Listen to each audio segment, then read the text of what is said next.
As our brethren have done throughout our history, we mark this date with a celebratory banquet and wreath laying to honor our ties to this great Mason and AW's first master. Since the beginning of this honored practice, we have made our annual pilgrimage through the best and worst that Mother Nature had to offer to perform this joyous act of laying a wreath at Washington's crypt, then returning here to this monument of masonry to feast and toast to George's legendary life. Alas, 2020 and 2021 have provided many hurdles that prevent us from being together as we should. And while we may not be able to have our traditional festivities, nothing, not even COVID-19, will stop us from continuing the legacy of our lodge and of Brother Washington, the legacy we share. We gather here in the famous replica lodge room of Alexandria-Washington Lodge number 22, surrounded by the tools and instruments that witness the history of this lodge and of Brother Washington. I call your attention to the chair occupying its rightful place in the east of this lodge.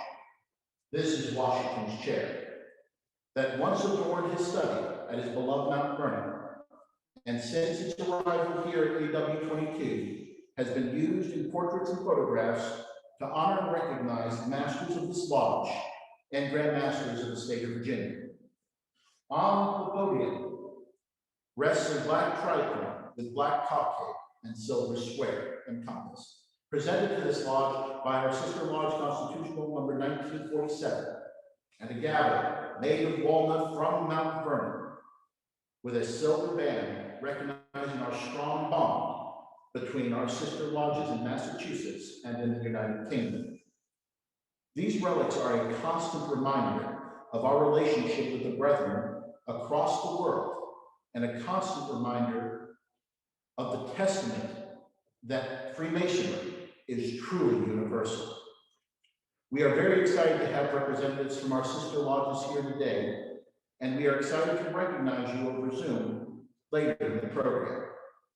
Now, brethren, let us begin the celebration of the life of Washington with a presentation of those colors which he and many others fought for and died for. The Honor Guard from Light Horse Harry Lee Camp of the Heroes of 76 will present the flag of the United States, pledge allegiance, and a toast to our flag.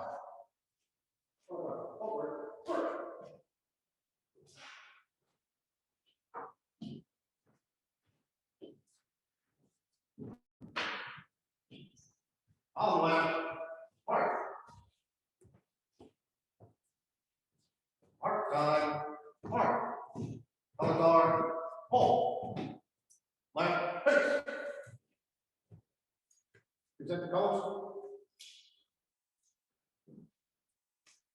I pledge allegiance to the flag of the United States of America and to the republic for which it stands, one nation under God, indivisible, with liberty and justice for all.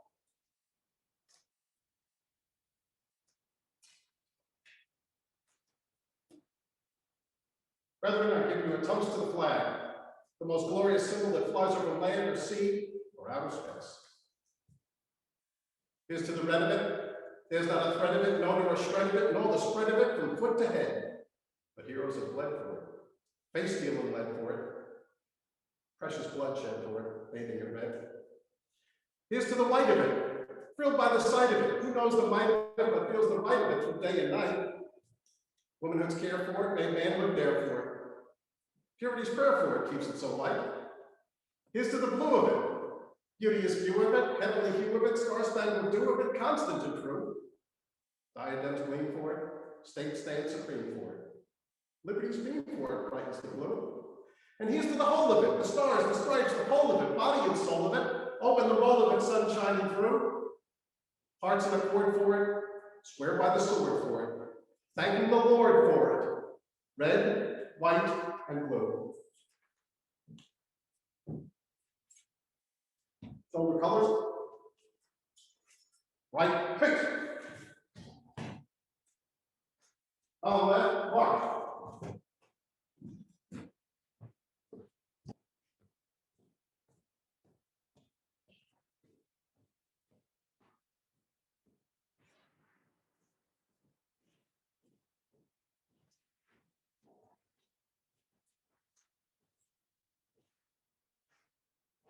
Thank you to the Light Force Harry Lee Camp of the Heroes of 76 National Sojourners. Throughout the body of Masonry, we are taught to begin our labors with worship to the divine. Will you please join us for a word of prayer?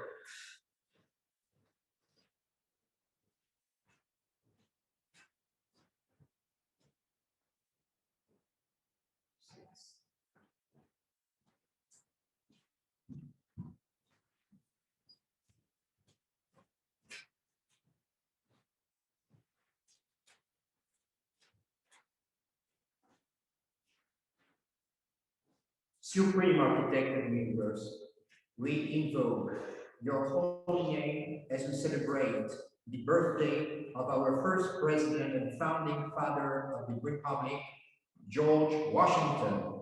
In this historic place, graced by his presence, accept, Almighty Father of the universe, our hearty thanks for his courage, wisdom, and decency in helping our nation win its independence and in guiding it during its most formative years.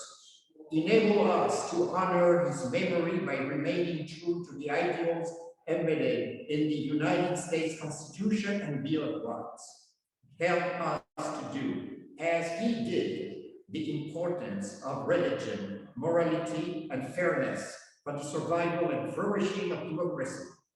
May we all be inspired by his sense of measure and honor. Give us the wisdom to follow his example in striving for a unity that transcends our delusive ambitions and transient interests.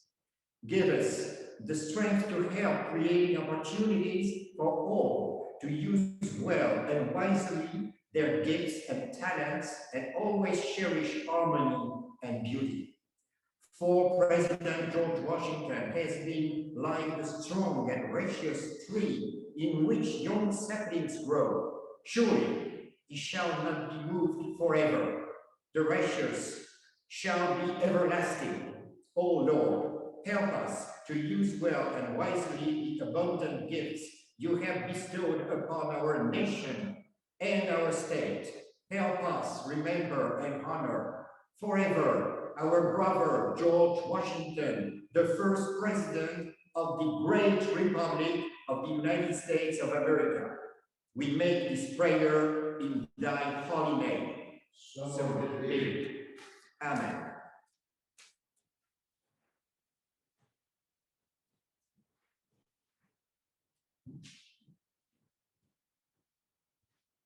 Thank you, Brother Pascal, chaplain of Alexandria-Washington Lodge number 22. Brethren, this ceremony is here to honor the birth of our illustrious Brother Washington. In the very chair that includes his master and at Mount Vernon, we shall lay patriotic roses in his memory. I invite Brother David Bella, Junior Warden of our lodge, to lay the first rose.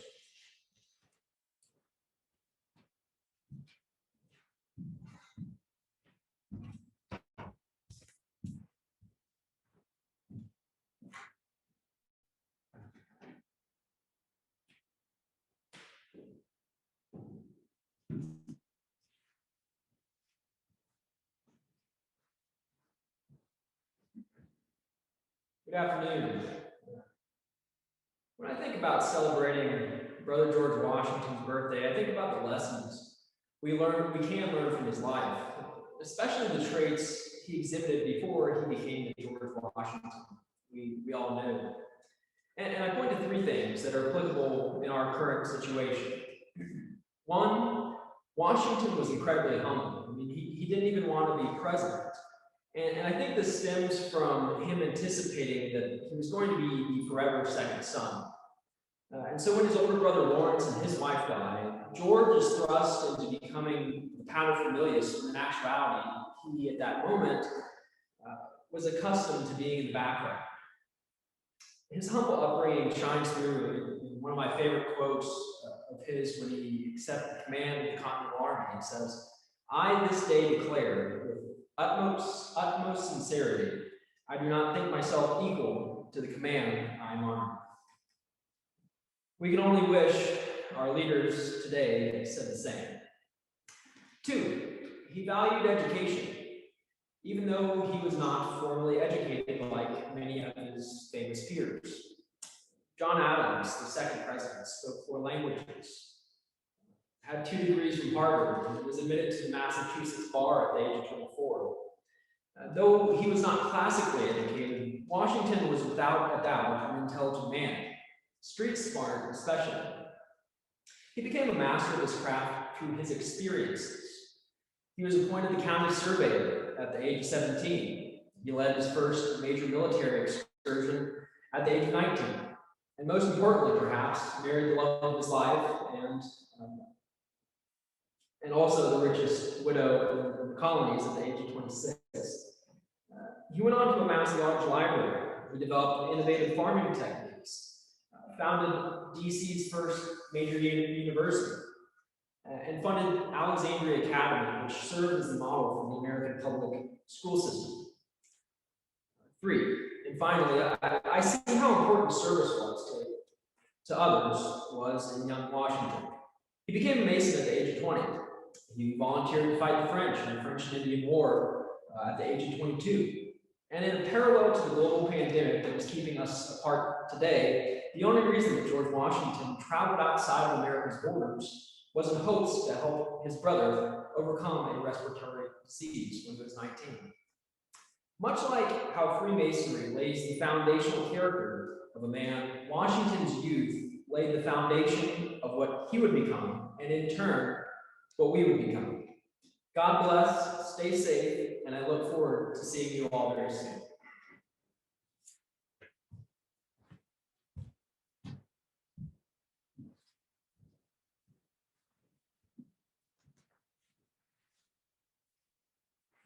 I now invite Worshipful Brother Daniel Clark, past master of our lodge, to lay the second verse.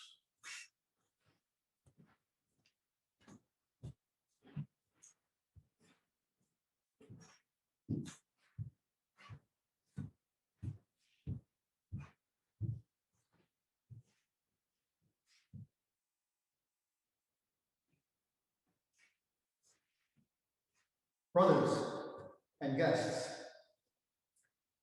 I am humbled to stand in this historic room to deliver remarks on the birthday of our brother, George Washington. In the shadow not far away of that bronze statue in his honor on the anniversary of his birth. Many aspects of George Washington, the man and the Mason, are worthy of respect. Soldier, statesman, president, master Mason.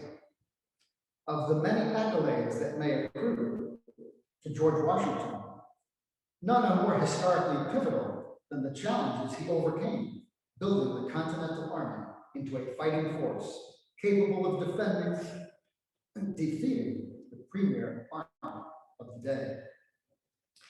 In June of 1775, the Continental Congress commissioned Washington commander-in-chief of the fledgling army. He immediately faced the daunting task of assembling disparate state militias and independent companies of men. How would he provision and arm men in the field over great distances and for an extended time? How would he provision and arm? How would he pay for these provisions and arms? How would he train these men to fight together against the best trained army in the world? How would he gain the support of other nations in the quest to birth a new nation? The answer is that, for the most part, he chose the right men, many of whom were also Freemasons, and he would inspire them with his courage, fortitude, and loyalty. There were setbacks, of course, including mutiny and desertion in the ranks, military defeats, and disappointments, such as Benedict Arnold. Through it all, though, there was George Washington.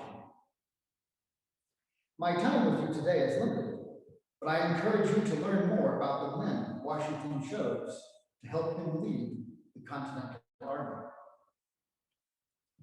You too will be known by those with whom you choose to associate. Follow the example of Brother George Washington and choose wisely. Now, as past master of this lodge and as president of Old Dominion Chapter number 364 of the National Sojourners Incorporated,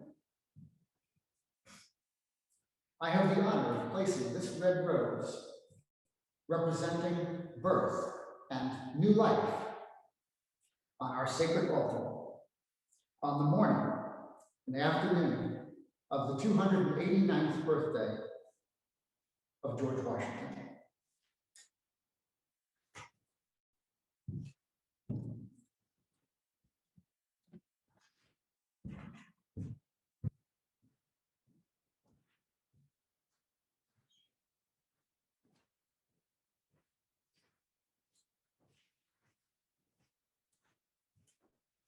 Thank you, worshipful Brother Clark.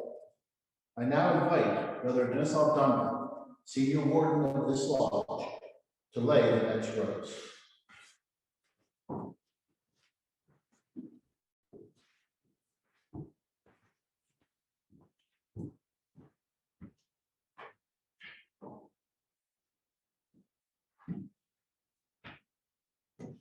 Brother, friends, good afternoon. Thank you for sharing this moment with us. Beginning in 1778 and throughout the remainder of his life, Washington was a frequent participant in Masonic ceremonies. After the war in 1784, Washington accepted the invitation of his friends and neighbors to attend a June banquet at Alexandria-Washington Lodge number 39, where he was elected an honorary member. Alexandria Lodge at the time was warranted under the Grand Lodge of Pennsylvania. 4 years later, in 1788, Alexandria Lodge became chartered under the Grand Lodge of Virginia, and Washington was asked to be the newly chartered lodge Grand Charter. Sorry, I lost it. Washington was asked to be the charter master for the newly chartered lodge, and he graciously accepted. Washington's acceptance of the role of charter master has puzzled many scholars. At the organization of the Grand Lodge of Virginia, he was offered the post of Grand Master, which he declined. There were letters from all over the newly founded country offering him similar posts, which he consistently declined. But when his friends in Alexandria Lodge asked him to lend his name and be the chartered master, he graciously accepted. Why? Washington understood the weight of his action. He understood the values of Masonry, and he believed that they would underscore, support, and extort the values of the American Constitution, which was finished and was being ratified about the time he accepted the post. Further, Washington loved his family and his community. He knew that the lodge would be there should either ever need assistance. Shortly after the Virginia Charter was granted, Washington took the post of President of the United States. While he only sat in lodge a few times, his correspondence with his friends and the lodge proved his continued support. He undoubtedly found comfort in the knowledge that the lodge was promulgating the ideas of the burgeoning republic for which he had staked his life and that of his countrymen. Washington, lending his support and endorsement to Alexandria Lodge as charter master, bolstered the important role of Freemasonry could play in the new republic, in the ideas of free thought and speech, and in the seed that would grow to become lasting peace. At Washington's funeral in 1799, the brethren of Alexandria Lodge performed Masonic rites, and following his death, the lodge changed its name to Alexandria-Washington Lodge number 22. This change was to honor our beloved brother, but more importantly, it was to ensure continued connection between Washington and the craft. All Freemasons benefit from that legacy today, and so we continue to honor and respect our illustrious brother, worshipful George Washington. Thank you, everyone. Have a great day.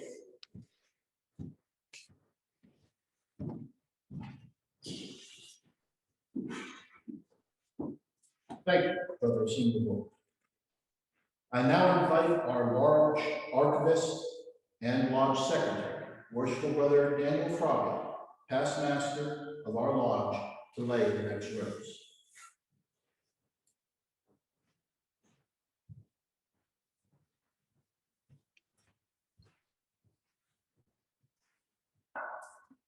Good afternoon.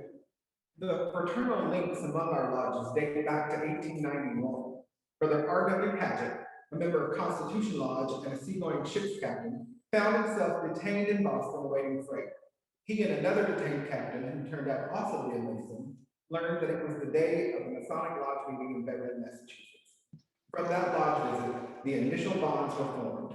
A past master of Liberty, Worshipful Brother Charles Woodbury, noting that Beverly, England, home of Constitution, was near George Washington's ancestral home, Belgrade Manor, invited AW-22 to join the party. Each of the lodge's minutes note various references to fraternal Masonic links forged in the early 1890s. Visits between individual members increased, and many gifts were exchanged between the lodges. More formal exchange visits commenced in 1972, and for the next 4 decades, a 3-year exchange visit took place. After a brief respite, 2019 marked the return to tradition and the rekindling of friendships among the 3 lodges. Not terribly far from Constitution Lodge at Belgrade Manor, George Washington's 5-time great-grandfather constructed the Ancestral family home in 1540. The entrance porch was completed soon after Queen Elizabeth I ascended to the throne in 1558, and her coat of arms and initials were fashioned in plaster work and placed in the gable. The coat of arms will be familiar to everyone living near the United States Capitol today. It was incorporated into the Washington family coat of arms, and later it was incorporated into the flag of Washington District of Columbia. Whatever differences our 2 countries may have had a couple of hundred years ago, our bonds of family and friendship remain immortally united through our illustrious brother, George Washington. Freemasonry again triumphs in bringing peace and harmony. We are glad of our brothers, our Beverly brothers, both those in England and Massachusetts, and we wish them well and good tidings on Washington's 289th birthday.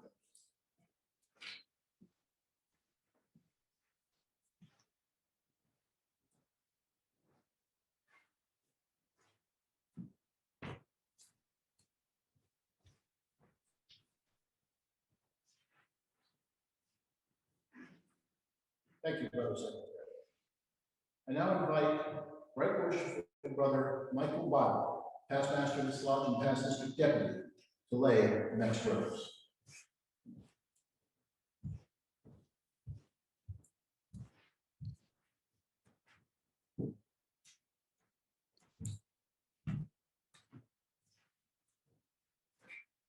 Good afternoon, brethren, and good evening to our good brethren, Constitution Lodge. We are gathered today in the replica lodge room of the George Washington Masonic National Memorial, home of Alexandria-Washington Lodge number 22.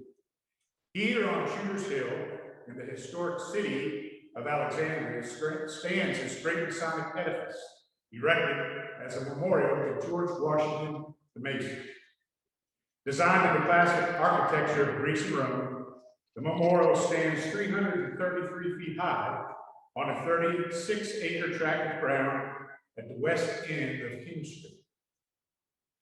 Overlooking the city of Alexandria and the District of Columbia and the Potomac River, Shooters Hill offers the ideal location for a memorial to our first president.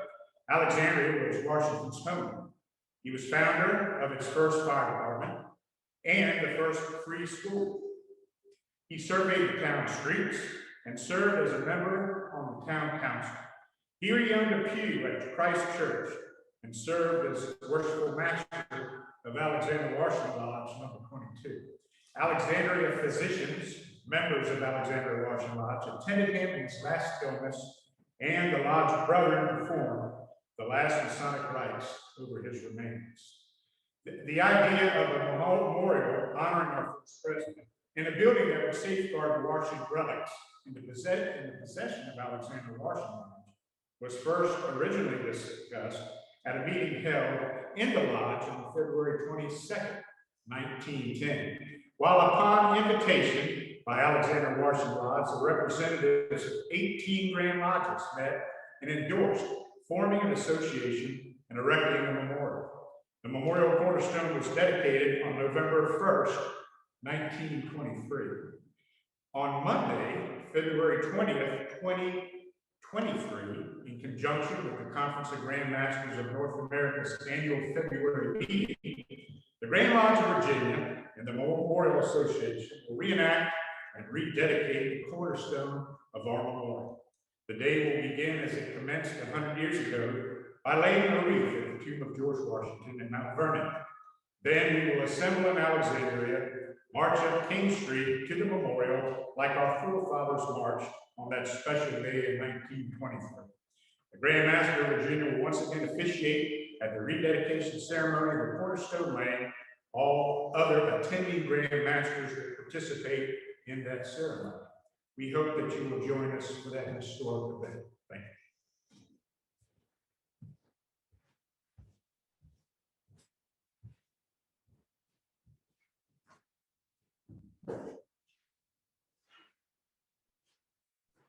Brethren and friends, I now lay a rose to George Washington from one brother to another, from one master to another. It is a supreme honor to serve this lodge as its 160th master since Washington.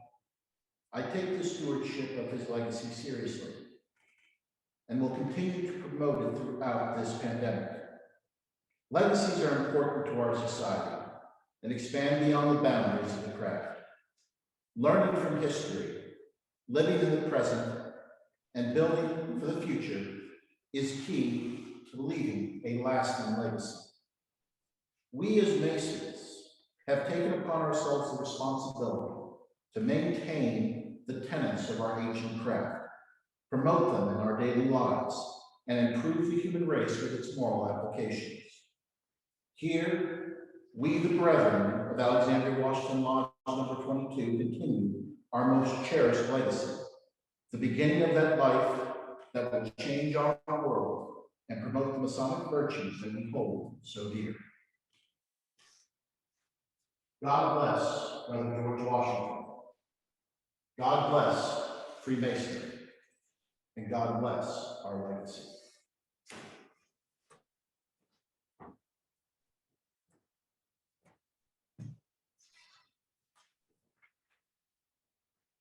Brethren and friends, that concludes our program for today. I would like to recognize a few special guests, and please forgive me if I've missed some of you if you've been coming in, but I'd like to recognize Brother John Kettlewell from Lodge number 249, one of our sister lodges. Brother Kettlewell, are you still on? Please give Brother Kennard a second. He should be finding me right now.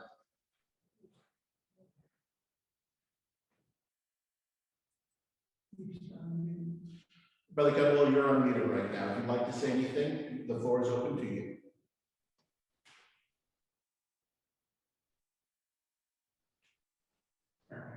All right. Moving on, I do see that we have our Grand Senior Warden from the Grand Lodge of Virginia, Right Worshipful Brother Don Straley. Right Worshipful Straley, would you like to make any comments?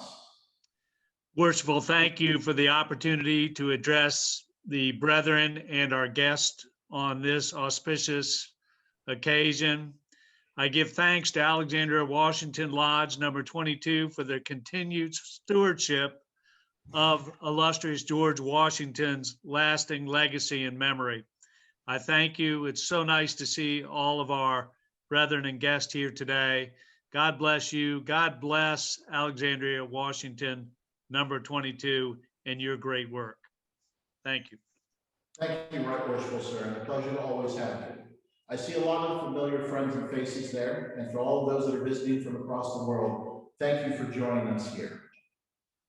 Brethren, please join me for a closing prayer. Brother Chapter.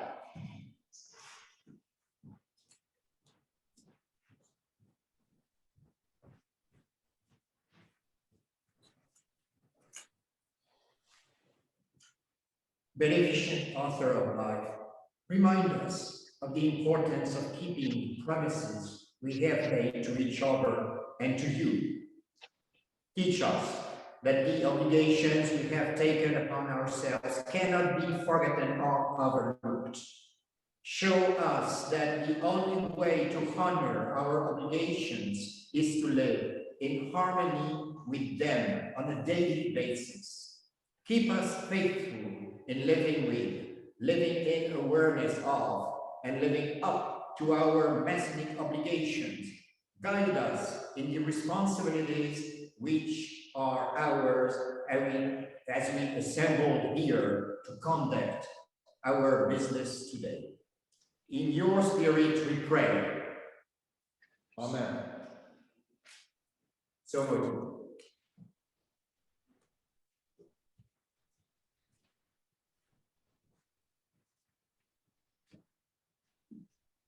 Brethren and friends, thank you again for joining us on this day. Travel safe, go in peace, and God bless.